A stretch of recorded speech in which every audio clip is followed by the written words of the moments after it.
Heyo everybody, Haku here with my review of Boku no Hero Academia Season 2 Episode 11, and damn, a lot of things happened this week. Just this pacing was crazy. Crazy good, actually. I really like fast-paced things. Of course, rushing is bad, but this wasn't rushed, just fast-paced, and it was very, very good.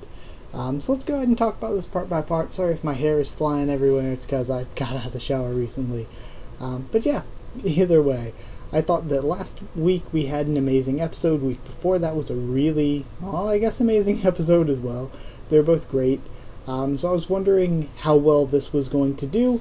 I felt like it was going to do well because there were a lot of things hinted at that I'm like, if we get some of those things, it's going to be quite good.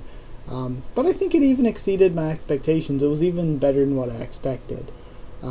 So starting at the beginning, the crowd is unsure about Izuku injuring himself because they're heroes. They kind of don't know if they need a sidekick who injures themselves every time they attack, even if that person does have a lot of guts and sort of a good mantra about them.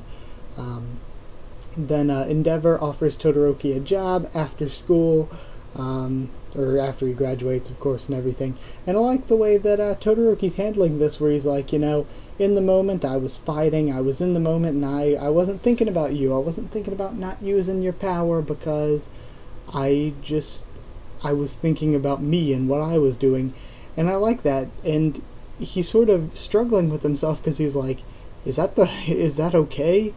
Should I keep this up? Should I not give in and not use his power, or should I just think more about me and not about him? So I like the way that it's really a deeper sort of thing going on with Todoroki's character. Recovery Girl says the damage done to Izuku is permanent, and we see that with the scars on his hand later on, which, not really spoilers, I guess. The scars are still there currently in the manga as well, so those are just permanent scars to show the damage is done, like she said. We have a really great Izuku scene in that bed, where he was talking about where he doesn't know if he did the right thing. He chose to say something and to not really save, kind of in a way save Todoroki, but to open his eyes or whatever. He chose that over looking good and saying, I am here and all that. So he's really not really sure if he chose to do the right thing or not. So then we see there was Ida versus Shiozaki, which was a quick win. Shiozaki was quite cute. Again, the anime is making me like Shiozaki a lot more here. Tokiyami versus Ashido, the same happens.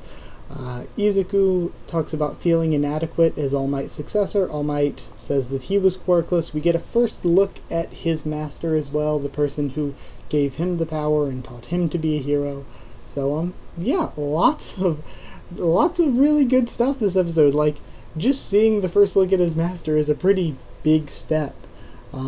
So we see Ida try to call his brother, who is out on a mission, and then that first look at the hero killer silhouette. Of course, at the end of the first season, I absolutely lost my mind when we had that silhouette. I lost my mind so hard.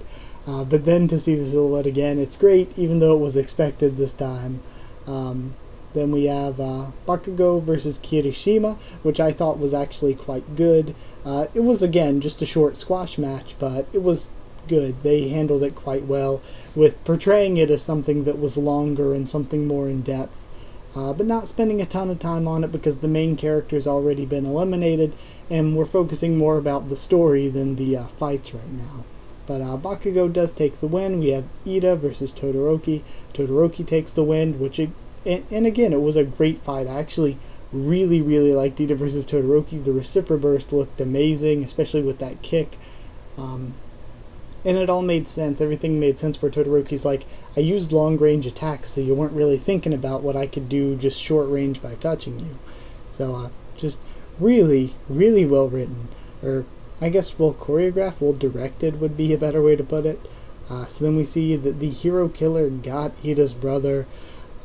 We see Tokiyami versus Bakugo, which once again was quite good. Bakugo advanced by defeating him with the stun grenade, which was sort of a flash blast of explosions between his hands.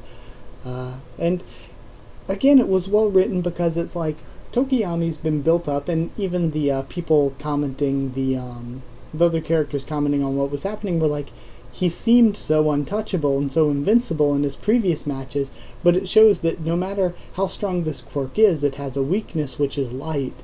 And the light from the explosions, when you're put in a bad matchup for your quirk, then no matter how strong you are, that bad matchup is gonna come down on you. Then at the end, the phone call scene was very well handled. I think the voice acting for Ida's mom was handled really well, but damn, at the end, my boy Stain. Stain is such an incredible character. And I'm just gonna try to not get into too much about him because I don't want to spoil anything incidentally, but man, Stain is such a good character. I'm so excited for him. So yeah, episode as a whole was just so good. There wasn't much time spent on each fight, but each fight, none of the fights felt... I didn't come out of any of them saying, oh, well, that was dumb or that was too quick.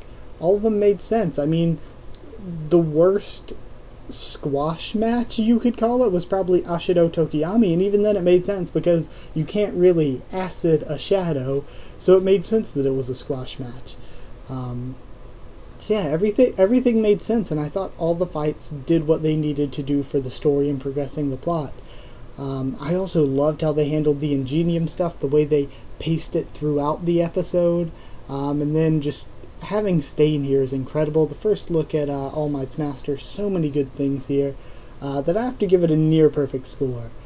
I almost want to give it a perfect score, but I'm going to say near perfect. I'm going to say 9.5 hero killers out of 10.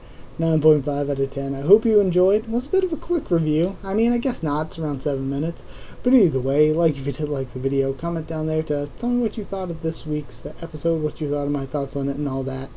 Subscribe for more. Boku no Hero Academia, both anime and manga. We will be covering both week to week. Follow on Twitter if you want to try to keep you updated there and stuff for the channel. That's it. So thank you once again for watching, and I'll see you all next time.